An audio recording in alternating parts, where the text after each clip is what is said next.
నమస్కారం. సుమన్ టీవీకి స్వాగతం. అక్టోబర్ మాసంలో ద్వాదశ రాశుల వారికి ఎలా ఉండబోతుంది? నవగ్రహాల స్థితిగతులు ఎలా ఉన్నాయి? ఏ రాశుల వారు ఎటువంటి పరిహారాలని పాటించుకోవాలి? ఈ అంశాన్ని తెలియజేసేందుకు మనతో పాటు ఉన్నారు ప్రముఖ ఆస్ట్రాలజిస్ట్ మరియు వాస్తు వేదిక నిపుణులు దేవి ఉపాసకురాలు అయినటువంటి శ్రీమతి జయప్రద గారు మనతో పాటు ఉన్నారు. అమ్మని అడిగి మరిన్ని విషయాలు తెలుసుకుందాం. నమస్కారం. నమస్తే అమ్మ. శ్రీమాత్రే నమః. అమ్మ, ద్వాదశ రాశుల వారికి ఎలా ఉండబోతుందో తెలుసుకునే ముందుగా మనకి నవగ్రహాలు సంచారం అనేది ఏ రకంగా ఉంది, ఏ గ్రహాలు ఎటువంటి ఫలితాలను అందిస్తున్నాయో తెలియజేయండి. తప్పకుండా. సో గోచారంలో మనకి గురువు వృషభ రాశిలోని, మిథునంలో కుజుడు, తర్వాత కన్య రాశిలో మనకి బుధుడు, కేతువు, రవి కలిసి ఉండడం, తులారాశిలో శుక్రుడు, మీనరాశిలో రాహు, కుంభరాశిలో వక్రిస్తున్న శని భగవానుడు.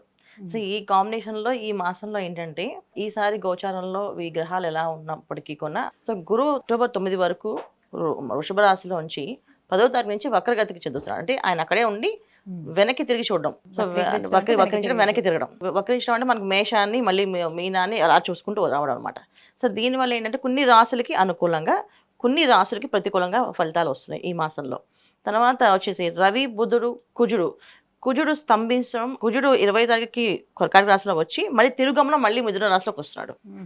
ఒక విధంగా చెప్పాలంటే కుజుడు కూడా వక్రిస్తూ మళ్ళీ తిరిగి మళ్ళీ మిథున రాశిలోకి వస్తున్నాడు. సో 20 తారీఖు వరకు మిథునంలో ఉన్న కుజుడు కర్కాటకానికి మారుతున్నాడు. కర్కాటకం మారిన తర్వాత మళ్ళీ ఒక 20 రోజులకి మళ్ళీ ఆయన తిరిగి సింహంలో రావాలి కదా, ఆయన దగ్గర మళ్ళీ వెనక్కి వెళ్ళి మళ్ళీ మిథునంలోకి వెళ్తున్నాడు. సో మళ్ళీ వెనక్కి వెళ్ళి మిథునంలో ఉండడం వల్ల ఏంటంటే కొన్ని రాశులకి మళ్ళీ ప్రతికూలమైన ఇబ్బందులు, కొన్ని రాశులకి అనుకూలంగా ఉన్నాయి. చాలా కాలం అక్కడే ఉండడం జరుగుతుంది కుజుడు. అంటే ఇది నీ కుజస్తంభన అంటాం. సో కుజుడు ఒక్కొక్కసారి స్తంభించి అలా ఉండిపోతుంటాడు. సాధారణంగా అయితే ఆయన ఎక్కువ రోజులు ఉండరు కదా, ప్రతి మాసం మారుతూ ఉంటాయి. మాసగ్రహాలన్నీ ఏంటంటే రవి కానీ, బుధుడు, కుజుడు, శుక్రుడు వీళ్ళు ప్రతి మాసము మారుతూ ఉంటారు. బుధుడైనా, శుక్రుడైనా, కుజుడైనా మారుతుంటారు. ఒక్కొక్కసారి ఏంటంటే కొన్ని రాశులు అంటే రవికి, చంద్రుడు తప్ప మిగతా అన్ని కూడా వక్రించే అవకాశం ఉంది. అంటే వెనక్కి తిరగడం కానీ, అలా స్తంభించి ఉండిపోవడం కానీ జరిగే అవకాశం ఏంటంటే ఈ గ్రహాలు శుక్రుడికి, కుజుడికి, గురువుకి ఇలా కాంబినేషన్ వీళ్ళకు ఉంటాయి. సో రవిచంద్రుడు ఎప్పుడు కూడా వక్రించారు, వాళ్ళు ముందుకే వెళ్తారు. ముందు గమనం కానీ వెనక అనేది రాదు. సో మిగతా రాశుల్లో మాత్రం ఈ ప్రభావం అనేది ఉంటుంది. అయితే ఈ ప్రభావం ఎప్పుడు దాకా ఉంటుంది అంటే ఒక్కొక్కసారి అవి చెప్పలేము అనమాట. అది స్తంభిస్తే అవి ఎక్కువ కాలం, సంవత్సర కాలం కూడా ఉండే అవకాశాలు ఎక్కువగా ఉంటాయి. అది కుజుడైనా, గురువు వక్రించినప్పుడు కూడా ఒక్కొక్కసారి రేపు గురువు వక్రించేది 119 రోజులు ఉంటున్నాడు ఆయన వక్రించి. సో ఈ 119 రోజులు అంటే దాదాపు మనకి 3 నెలలు 15 రోజుల పైనే, మనం 3 మాసాలు మనం చూసుకోవాలి. సో ఈ 3 మాసాల్లో కొన్ని రాశులకి అనుకూలమైన ఫలితాలు, కొన్ని రాశులకి ప్రతికూలమైన ఫలితాలు వస్తాయి గురువు వక్రించడం వల్ల. ఇప్పుడు గురువు ఉండడం వల్ల ఎటువంటి ఇబ్బందులు అయితే ఎదుర్కొంటున్నామో అలాగే కుజు స్తంభన కూడా అలాంటి ఇబ్బందులే ఉన్నాయి. సో ఈ మాసంలో అది కూడా జరుగుతుంది కనుక కొన్ని రాశులు వాళ్ళకి అనుకూలంగా, కొన్ని రాశులు ప్రతికూలంగా ఇబ్బంది పడే అవకాశం ఉంది. సో కుజుడు స్తంభించడం దాదాపు మనం లెక్క వేసుకుంటే 119 రోజులు గురువు అనుకుంటే కుజుడు ఇంకా ఎక్కువే ఉన్నారు. వచ్చే ఏడాది వరకు మే, జూన్ వరకు ఆయన అక్కడే స్తంభించినట్టుగా కనిపిస్తున్నాయి మిథునంలోనే.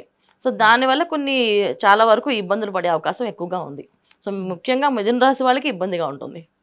సారి గోచార ఫలితాలు మనకి కొంతమందికి మేలు జరగచ్చు, కొంతమందికి కీడు జరగచ్చు, కొంతమందికి అదృశ్య యోగాలు, రాజయోగాలు రావచ్చు. ఇవన్నీ జరిగే అవకాశం ఈ మాసంలో చాలా రాశుల వాళ్ళకి ఉన్నాయి. అయితే ఈ మాసంలో ఎవరెవరికి మంచి జరిగే అవకాశం ఉంటుంది, ఏ రాశుల వరకు అనేది చూద్దాం. ముందుగా మేషరాశి వారికి ఎలా ఉండబోతుంది? తప్పకుండా. మేషరాశి వాళ్ళకి అక్టోబర్ మాసంలో కొన్ని విషయాల్లో అనుకూలము, కొన్ని విషయాలు ప్రతికూలంగా. అంటే దాదాపు అన్ని గ్రహాలు కొంచెం వీళ్ళకి ప్రతికూలంగానే వ్యవహరిస్తున్నాయి. ఒక షష్టంలో ఉన్న రవి, బుధుడు తప్ప మిగతా అందరూ కొన్ని వ్యతిరేక స్వభావాల్లో ఇబ్బందులు పెట్టే అవకాశమే ఉంది.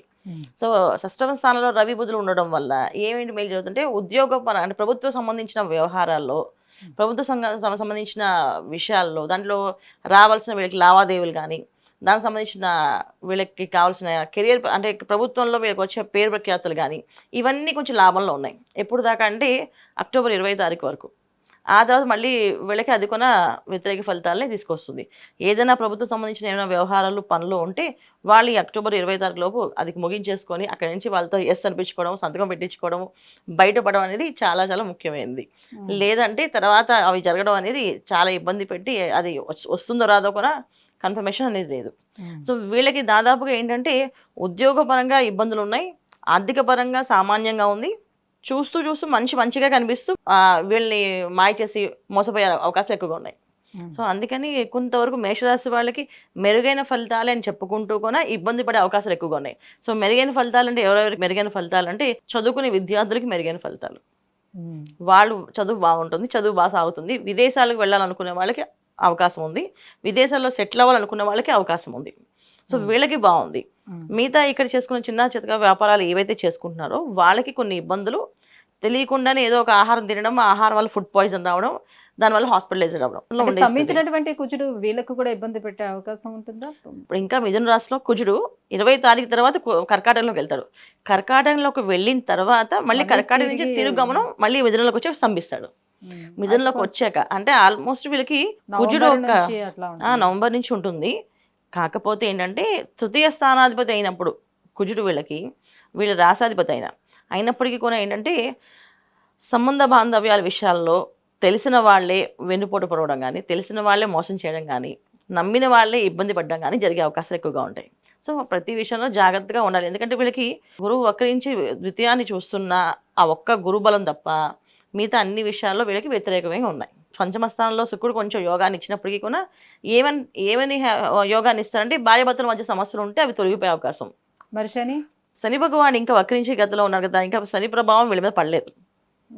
శని భగవాన్ వక్రగమనంలోనే ఉన్నారు. ఇంకా నవంబర్ 13 తర్వాత ఆయన వక్రగమనం నుంచి తిరుగమనానికి వచ్చినప్పుడు అప్పుడు శని యొక్క ప్రభావం వీళ్ళ మీద ఉంటుంది.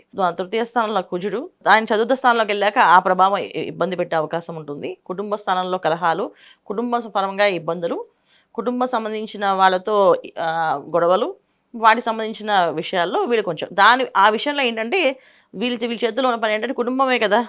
సో కొన్ని విషయాలు వాయిదా వేయడము, ఇప్పుడు కాదు తర్వాత మాట్లాడతామన్నావు, అది గొడవ అయ్యే అవకాశం ఉంది అని అనిపించినప్పుడు అక్కడి నుంచి కామ్గా తప్పించుకొని వెళ్ళిపోవడము, ఇలాంటి వ్యవహారాలు చేయడం వల్ల వీళ్ళు హ్యాపీగా ఉండగలుగుతారు. లేకపోతే మనశ్శాంతిని కోల్పోయి మానసికమైన సమస్యలాగా మారి నాకెందుకు ఇలా జరిగిందని ఒక బాధలో ఇబ్బంది పడి అనారోగ్య సమస్య తెచ్చుకునే అవకాశం ఉంది. సో ఈ విధంగా వీళ్ళు చేసే వ్యవహారాలన్నీ కూడా ఏంటంటే కొన్ని వాయిదాలు వేసే అవకాశం ఉన్నప్పుడు వాయిదాలు వేసుకుంటూ తప్పదు అన్నప్పుడు కొన్ని పనులు చేసుకోవడం అనేది ఉత్తమమైన ఫలితాలు.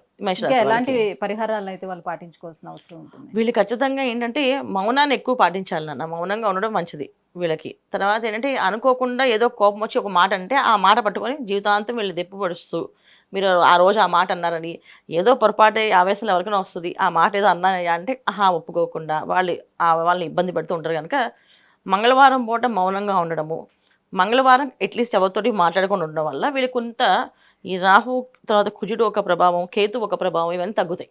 సుబ్రహ్మణ్య స్వామి ఆరాధన చేయడం, సుబ్రహ్మణ్య స్వామి ఆరాధన చేసుకోవడము, మంగళవారం పూట రాహుకాలంలో దీపారాధన చేయడము. ఎందుకంటే వ్యయ స్థానంలో రాహు ఎప్పుడు కూడా ఇబ్బంది పెట్టే అవకాశం ఉంది కనుక వీళ్ళకి చెప్పలేము అనమాట. సో ఎలాంటి ఇబ్బంది పెడతాడంటే ఒక రకమైన తెలియని ఒక బద్ధకాన్ని ఇచ్చేస్తాడు. ఒక ఫోన్ చూసుకుంటూ అలా 2-3 గంటలు మర్చిపోయి అసలు చేసే పని అన్నీ మర్చిపోయి అలా ఉండిపోయే అవకాశం ఉంటుంది. సో మంగళవారం పూట ఏంటంటే రాహుకాలం టైంలో ఆ టైంలో వీళ్ళు పూజ చేయడం కానీ దీపారాధన చేయడం వల్ల వీళ్ళకి ఆ వారం వరకు ఎటువంటి అనారోగ్య సమస్య రాకుండా ఉండగలుగుతారు. లేకపోతే అనారోగ్య సమస్య వచ్చి ఇబ్బంది పడే అవకాశం ఎక్కువగా ఉంది. మిగతా అన్ని విషయాలకి సామాన్యంగా ఉన్నప్పటికీ కూడా అనారోగ్యం ఒకటి ఇబ్బంది పెడుతుంది. అందుకని జాగ్రత్తగా ఉండాలి. అమ్మ, మేషరాశి వారికి అక్టోబర్ మాసము నవగ్రహాల స్థితిగతులు ఎలా ఉన్నాయి, ఎటువంటి ఫలితాలను ఇస్తున్నాయి, ఎటువంటి పరిహారాలను పాటించుకోవాలని అంశాలను తెలియజేసినందుకు ధన్యవాదాలు. నమస్తే అమ్మ. శ్రీమాత్రే నమః.